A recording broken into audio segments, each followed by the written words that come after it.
like you said, regulate it. You know what I mean? And under the regulation, leave it up to the states to regulate how much people can have and possess. Because I guarantee you this, if they do legalize it, you know, if it's legalized, it's gonna be some stipulations to that legalization.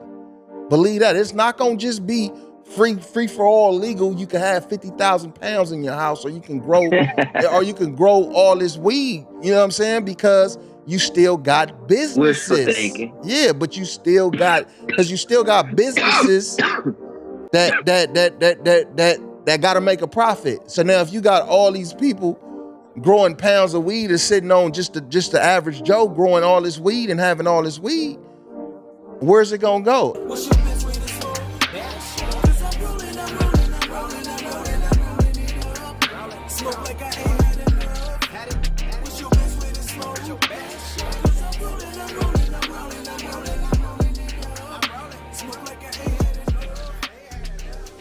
What's up with everybody out there? This is the Best Way to Smoke podcast, and you smoking with Big J. It's Surfo Jr. Make sure you hit that like button, subscribe, and tell a friend. We appreciate that. Keep on tapping it in and spread the word. You know, let everybody know about it. We appreciate you, baby. For sure. Now, look, you know, before we always get into the show, we always do the Best Way to Smoke tips. So today's tip is start low and go slow. And with that's for beginners. You know what I'm saying? Start low and go slow. It's whether you smoking on cannabis or whether you eating on some edibles or whatever. Just take your time, pace it out. You know, indulge in a little bit at a time. You know, and just see where it take you to. Though you don't have to go all in just because maybe your homeboy or whatever or your homegirl is a heavy smoker and they like, man, hit this shit, man, because they want to laugh at you and shit though. So you know, just take it slow. Take it slow and go low. No, I said that wrong. Start low and go slow. Everything. Yeah, that's dope. That's dope, though. You know what I'm saying? But me, I would say, nice tip, great tip. But if you is with your friends and your partners and shit like that and you started low, that probably is a good time for you to, you know what I'm saying, get up. But, you know what I'm saying, when you first told me, I thought you was talking about, you know what I'm saying, coming in and you start off with probably like $10 here, $20 there. Then you get up to like 40, 50. Hey, man, but on some real shit, you could take it there too, though. You know what I'm saying? As far as on your pockets, you could run it the same way, though. You know what I'm saying? Start low and go slow. We want to talk about, like, why is cannabis federally illegal, but the feds take taxes off of it. They collect money and collect revenue off the taxes and shit, though. It's understandable that, you know, everything, you know, is taxable as far as being a business, though. But when you look at the realm, and why are they taxed at such a high rate? Why is the industry taxed at such a high rate? You know what I mean? If it's not federally legal, you would think it would be something different though than to just see that, because it's like an eye opener. It kind of make a person that really want to dig in. It kind of make you. What the fuck was that? No, but it kind of make you want to like kind of really dig in, especially if you in the realm of this cannabis industry. You know what I'm saying? And the IRS code section 280E is a provision, you know what I'm saying? Internal Revenue Code that prohibits businesses, you know what I'm saying, engaging in the trafficking of a Schedule 1 or a Schedule 2 controlled substance, you know what I'm saying, in a state, federal law, and then it's deducting normal businesses and shit like that, though. They still tax them at a higher rate versus a normal business. Just say a business that's selling hats and t-shirts. You know what I'm saying? The tax rate for a cannabis business is a few percentage higher than what that would be. So to me, it's just kind of baffling and shit, though, that, you know, it could still be federally illegal, but yet the feds are still collecting money on it. You know what I'm saying? And it just goes to show, it's like, you know, we talk about all the time how, you know, big business is already making money off the shit. You know what I mean? Mm-hmm. So why be in a rush to to legalize shit or to decriminalize shit or to reschedule it if it's already money being made. You know what I mean? That's a great point. Why why let the masses in on, you know what I'm saying, what we got going on right now? Let's just keep on feed them this, feed them that, you know what I'm saying, while we keep on stacking up. Let us stack up first. But that shit is crazy though, that like, can you actually like file federal taxes for cannabis businesses now? Yeah, you have to do your taxes. Yep, every But it's year. federally illegal. That's, yeah. So I see like how you saying right there, like that shit is kind of like baffling.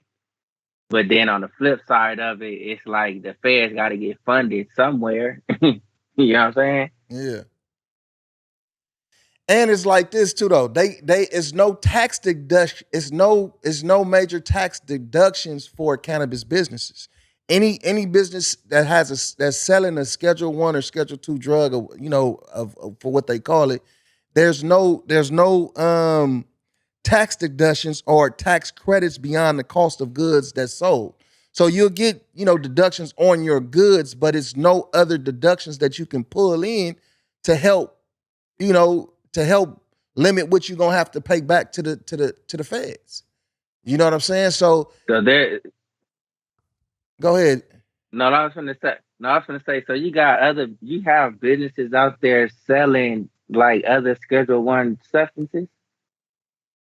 I mean, that this is how they word. I'm not sure about that. I just know about the cannabis. You feel me? But this is how they wording it. This is Yeah, this is but the the way they wording of word it. that shit, they saying it's all kind of shit being sold on that Schedule One tier. Then, Man, because I think even psychedelics is still on the Schedule One tier or Schedule Two tier. That's that. Don't quote me on that though, but I'm not. I'm pretty sure those are on them levels too though. You know what I'm saying? mm-hmm. So you're right. It's probably other things, but in this cannabis realm and in the way that they wording the shit is Schedule One or Schedule Two controlled substances. You know what I'm saying? You cannot collect any extra deductions off of that base. The only thing you can collect off is your goods sold. You know what I'm saying? So Yeah, so anything else, the growing process, the maybe the shit, the fucking the bottles, the jars that you put in your shit, all kind of shit though. So it's a lot of different things that you cannot collect a deduction off of that would actually help the business to keep it moving. And you think about all these businesses, these cannabis businesses that's failing. And when I say mm-hmm. felon, that's felon because they can't keep up, with the fines and the regulations and the permits and all this different kind of things that they have to pay. Now, if you think about it on the now, if you think about it on this level, a lot of businesses, even when businesses struggle, you look for the tax, for your taxes to come in because a lot of the times, you can write off a whole bunch of things to kind of maybe get some of that money back. You know what I mean? Or just maybe cut how much you're gonna have to pay the feds back. You know what I mean? But when you in a situation where you conducting business yearly and you already getting you're already getting, fee, you already have fees and shit that you have to pay. So then you dreading when the tax time comes because you Mm-hmm. already know you're gonna have to do too much. You're gonna have to pay too much motherfucking money and shit back. You know what I mean? Yeah. All right. So bam. And with all that being said, like what you feel about the fentanyl cannabis topic? You know what I'm saying? As far as like to like with distributors or whatever it may be to stay in competition that they lacing cannabis with fentanyl. What you think about that? I think so you saying some cannabis sellers is lacing the cannabis with fentanyl to keep up with competitors? Yep, whether legal or illegal. Huh. I think like that little kids say a bullshit. You know what I'm saying? I think I think I think that's some Hey, bullshit though. Yeah, but you know what I'm saying, it was a certain time, you know what I'm saying? I was like, nigga, I'm like, nigga, if motherfuckers is lacing it, you know what I'm saying? If they're lacing it. You know what I'm saying? And then it's like, you know, like with social media, they're going like they'll flip all kind of little shit. You know what I'm saying? Like you squeeze your bud, you know what I'm saying, to come out this color or whatever it may be. Your shit was laced. You know what I'm saying? Mm-hmm. But you know what I'm saying? A New York cannabis office released a fact sheet to battle misinformation about weed and fentanyl.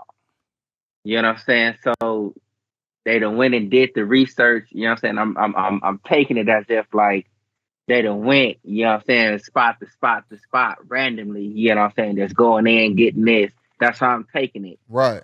You know what I'm saying? And the goal of this fact sheet is to provide evidence where it is available to share information about what is currently known and unknown, and to provide safety tips, you know what I'm saying, and misconceptions to like all of this little shit.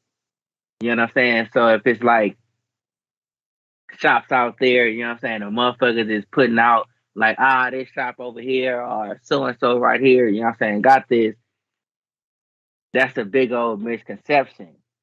You know what I'm saying? And that shit been going around for a while, and the report includes multiple key facts. You know what I'm saying? And some of these facts is the first one is that the misinformation connected to cannabis are cannabis contaminated with fentanyl are widespread, and it's like they saying it's irresponsible. Mm. You know what I'm saying? So what you feel about that right there? I think just to touch on all aspects of that, I think if people are lacing they cannabis with fucking fentanyl to keep up, or to make it stronger, or this and this and that, I think it's a bunch of bullshit. You know what I mean? I think they shouldn't be doing that shit though. They need to be up out of here. Mm-hmm. You know what I mean? And then I think also that it is misleading. It can be misleading in this aspect, right? Okay, the people that want to frown on cannabis, you know what I'm saying? The people that want to Mm-hmm. say, "Oh, cannabis is a bad thing. It's a gateway. It's a gateway to this and it's a gateway to that." I think if people putting out them reports and stuff like that, it'll scare people. Because what's been going on with the Yeah. fentanyl, as far as, people overdosing and taking too much fentanyl and stuff like that. And then this shit just came. This shit Yeah. has been in a lot of different prescription drugs for a long time. But now this shit just come out of nowhere, as fentanyl, this overdoses here and overdoses there. So it's something that make people scared. Like, damn, this shit got fentanyl in it. I don't want to fuck with that. I don't want to try that. So Yeah. it could be on a level of a scare tactic too, though, man, to deter people away from it. Because you think about parents and shit, right? A parent know that their kids smoke weed or whatever. They put fentanyl in weed. Boy, you don't be smoking that motherfucking weed. You know what I'm saying? Man. And shit like that, though. So I think if companies and people are doing that shit, you don't need to do that shit. Get the fuck up out of here, because you can manipulate the weed in so many ways to make it how you want to make it, strong or whatever the case may be. So to add that to it is bullshit. You know what I'm saying? And like I said, Yeah. it could be a motherfucking scare tactic too, though, to deter people from it, from even going to mess with marijuana. And on another level, a scare tactic in the form of passing bills and passing laws and shit like that can set the I cannabis ain't look at industry it that back. way. You know what I'm saying? So hell yeah, it's a bunch of bullshit, man.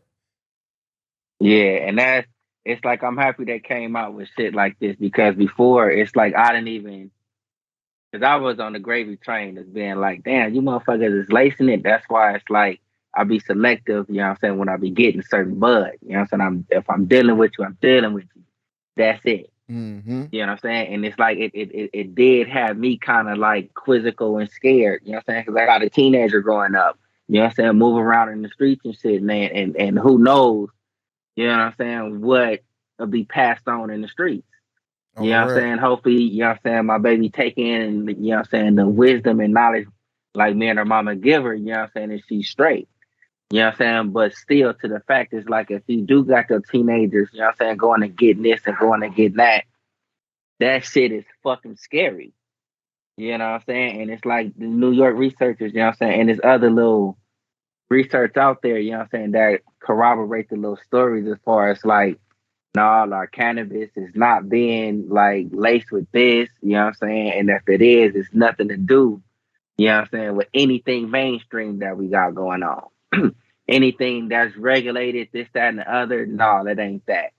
You know what I'm saying? And it's like for this article to come out, it opened me up, well, opened my eyes up, you know what I'm saying, to like search other avenues. Cause I was with that shit. Like motherfuckers is lacing everything with fentanyl. Right. Why are they leaving out cannabis? Why won't they leave it out? Right. You know what I'm saying? So in this shit right here, you know what I'm saying, to read that article, it's a whole lot of stuff up in there to where it's like they bring in awareness. You know what I'm Mm-hmm. saying? Yeah, yeah, and then you think about it in the world of cannabis, it's like shit. Okay, they lacing the weed now. Damn, you thinking, are you in fear of they lacing the weed as far as the scare tactics? You know what I mean? Then you think about the edibles. Okay, it's easier to put it inside the edibles and to lace that. You can hide that a little better. You know what I'm saying? So it's like, yeah, that shit is a trip though. But like I said, we're gonna leave that shit on this note. Look, if you out there and you lacing your fucking weed with fentanyl or doing it, getting down like that, that's bullshit. You know what I mean? Stop it, cut it out, Man, get the fuck out the industry. You probably shouldn't even be in the fucking industry at all. You know what I'm saying?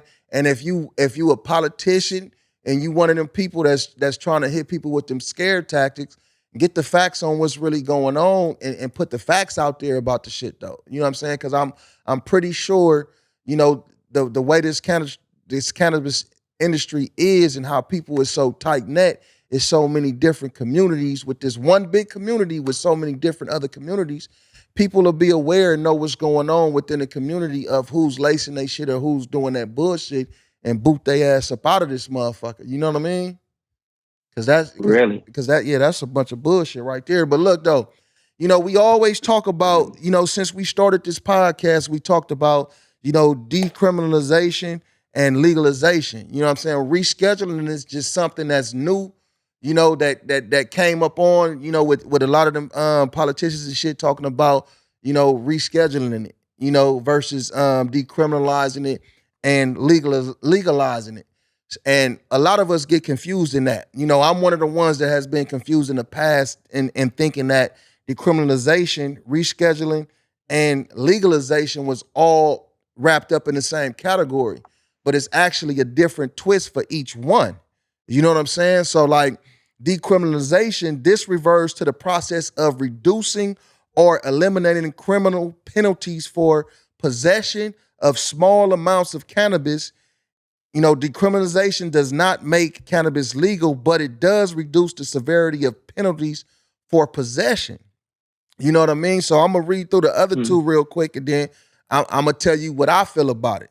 And as far as rescheduling, this refers to the process of changing the classification of cannabis under the Controlled Substance Act (CSA). Currently, cannabis is classified as a Schedule 1 drug under the CSA, which means that it is considered to have no medical value and a high potential for abuse. Okay, so then now we got legalization. And legalization, this refers to the process of making cannabis legal in the medical or recreational use in states where cannabis is legalized. Individuals can purchase and consume cannabis products without fear of legal prosecution. So, okay, now that's, everything is different. It's three different things. They are not the same. You know what I mean? And me, in my opinion, I think with the way things is going, and it seems like they really don't know what to do and how to exactly to regulate this and how to get things on a level where it can flow and work for everybody, from the top to the bottom. You know what I'm saying? So me personally, I believe that decriminalization is the way to go. me, I say, ban X on the rescheduling. I say, ban X on the legalization. I say, just decriminalize it. You know what I'm saying? Because from what the information that's out there is that if it's decriminalized, yeah, you can carry a certain amount, you can have a certain amount. You just have to follow your state laws. You know what I'm saying? And if you one of them people that choose not to and you get caught with some shit, okay, then you got to pay a fine or something like that by not following the rules. But if it's just decriminalized, that's the only aspect that's the aspect that changes. It doesn't change nothing of what's going on right now to where, just say that like bigger business. I'm always talking about bigger business because I know a lot of smaller businesses, people that's trying to flourish and people that's going through hardships. You know what I'm saying? And that'll just open the doors. If it's rescheduled, in my opinion, that'll open the doors for pharmaceutical companies, all these other different kind of companies to get they big bite out of the shit. You know what I'm saying? And kind of push smaller businesses out the way.